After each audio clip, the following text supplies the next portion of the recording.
Welcome back to Unapologetic Gentleman at Mario Vega 931. What we're going to be reading about is winter storms, and you know how bad the media is talking about it. So let's read some, okay? Potential pre-Christmas bomb cyclone could bring blizzard conditions to the Great Lakes. High winds in the east. A major storm named Elliott by the Weather Channel could become a bomb cyclone over the Midwest later this week and bring blizzard conditions to parts of the Great Lakes. So stay home, all right? Don't be running around, all right? I put out a video last week on what to do and what to expect, the generators and that kind of thing, so go check it out. So anyways, snarling travel in the days leading up to Christmas holiday weekend. So be careful if you're going to travel, or if not, just stay home. I would advise stay home. But hey, you do what you want. This developing storm will also usher in a bitterly cold air to much of the nation as far as South Texas. Okay? So to Gulf Coast and Florida. Also, for the latest complete forecast, go to the Weather Channel. Winter storm alerts include watches and observations have already been issued by the National Weather Service as far east as the Midwest ahead of this storm.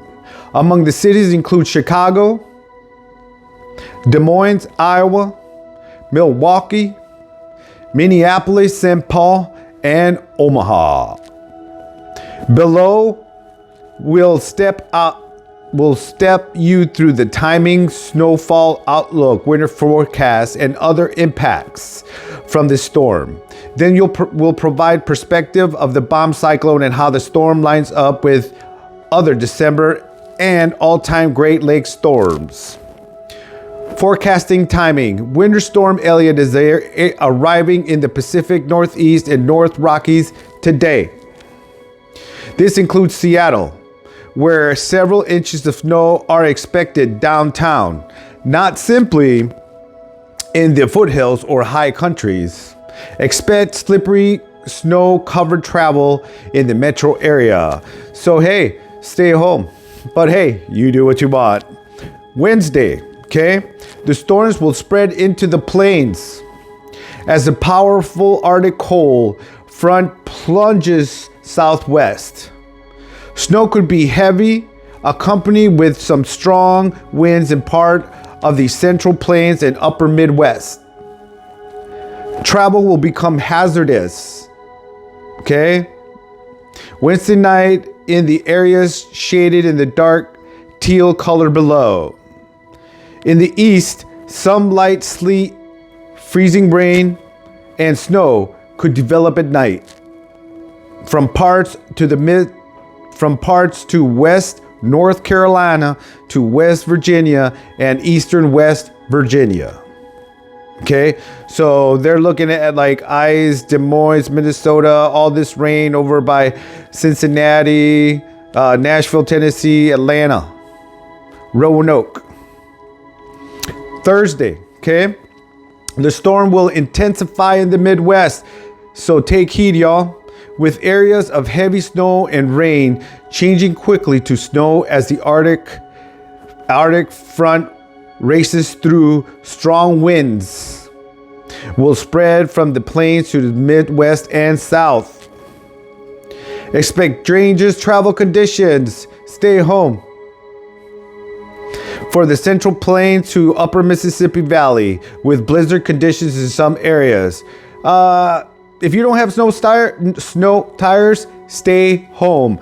You're going to need chains. You're going to need shovels. You're going to need all these things. Are you prepared? If you travel, do you have blankets? Do you have shovels? Do you have extra food? Do you have extra blankets? All these things you need to have if you decide to go somewhere for the holidays. But I advise you to stay home, hunker down, do whatever you need to do to stay safe, to make sure that you, are alive for the next year. Okay? in the interior Northeast, freezing rain, sleet, and snow. Early in the day will transition to rain in most areas by Thursday night, with exception of northern New England and upstate New York. I used to live up in upstate New York. Boy, did it get cold. Whew, I'm so glad I don't live up there. I used to live in a little town called Albion, New York. There was Buffalo, Rochester, Henrietta area, Syracuse type over there.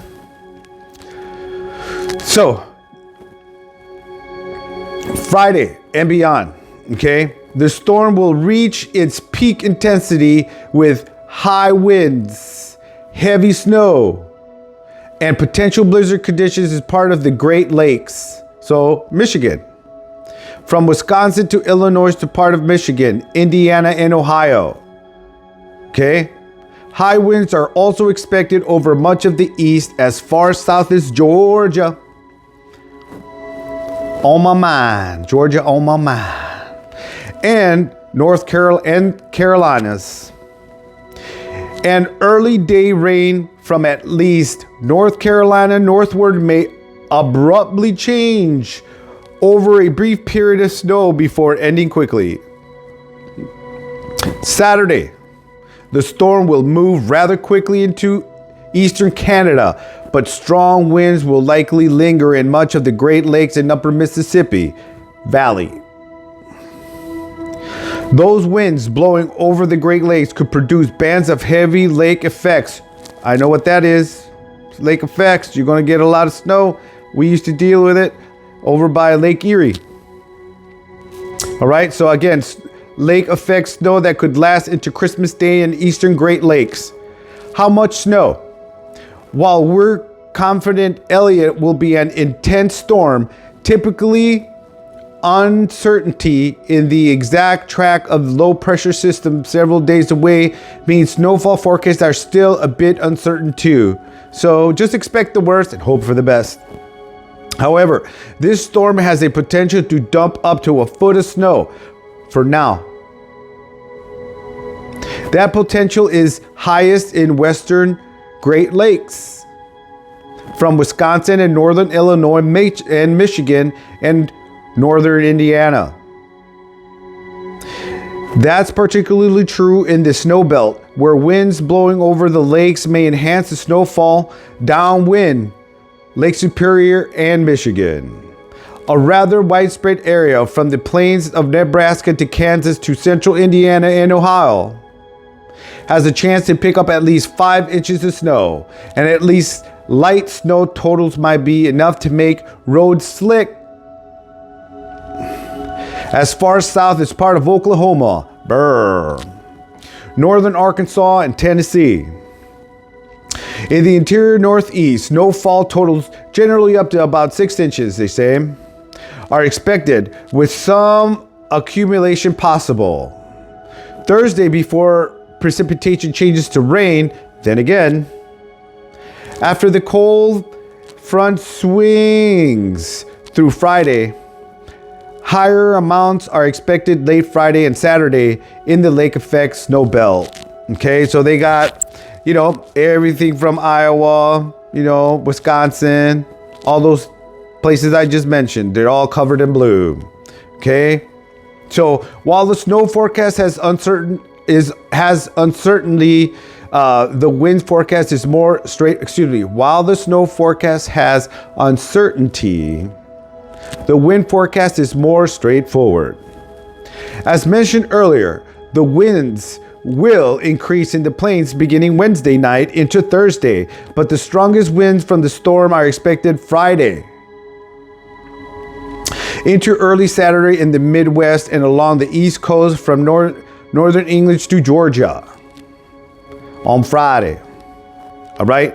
These winds will be capable of downing tree limbs, which means power lines. So get some generators ready, get your candles ready, get your flashlights ready. All right. Get into the southern part of the house. Start putting in some camping gear in your beds, a tent over your bed, and start camping inside. Okay, that's my advice. So, the high winds are capable of downing tree limbs and knocking out power. Okay? particularly where they combine with heavy snow accumulation, weighing down trees and power lines. If there's ice, boy. All right. When I used to live upstate New York, that ice gave people problems, power outages for days. People had to go and, obviously the electrical companies had to go and fix the problem, and voila. But it's still an inconvenience, okay? So take heed, prepare, because you may not have power, you may not have phone service. Just saying. So the power lines, Midwest and East, plan ahead now for a potential of power outages. They're telling you, I'm telling you, I don't know what you want to do with that. Cold weather. Power outages and cold weather if you live in these areas. Other threats. There are 2 other things you could see in this storm. It could be dangerous for you to drive. Like I said, stay home, make it another year. First, as the Arctic cold front sweeps through the plains, Midwest and East, through East Thursday and Friday, snow squalls can develop. So you won't be able to see. Really, really high winds.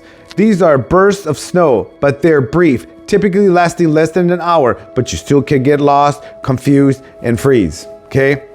The reason they are dangerous is that they are quickly lower visibility and coats the roads with a thin film of ice, black ice, that's what we used to call it, making them slippery. Multiple vehicle accidents can and also do occur within these snow squalls, particularly on major freeways with more traffic, like if, people traveling for the holidays. And if one big accident happens, guess what? The whole road is shut down and you're stuck there, all right? You're gonna run out of gas, you're gonna do this, you're gonna do that, okay? So just stay home. That's just my opinion, all right? Keep that in mind. Even if the area of the Midwest and East does not have heavy accumulations of snow in the forecast, it could instead come down in these short-lived bursts, all right? Secondly, there's potential for a flash freeze. This occurs when rain soaks pavement, okay? There's that ice I was talking about earlier. This occurs when the rain soaks pavement, then is followed quickly by an Arctic cold front that ushers in sub-freezing air. The fast arriving cold air would then turn any lingering water on untreated roads into patches of ice. That's the black ice I was talking about, making travel slippery and dangerous, particularly on bridges and overpaths. Yes, sir, he or she is so true. This is certainly possible in parts of the Ohio Valley and East ahead of the cold front Thursday and Friday. This is the end of the video. I just wanted to give y'all a heads up because it is going to get pretty dangerous out there. Remember, stay home, stay safe, and make it another year. This is Mario with Unapologetic Gentleman at Mario Vega 931. Thank you very much.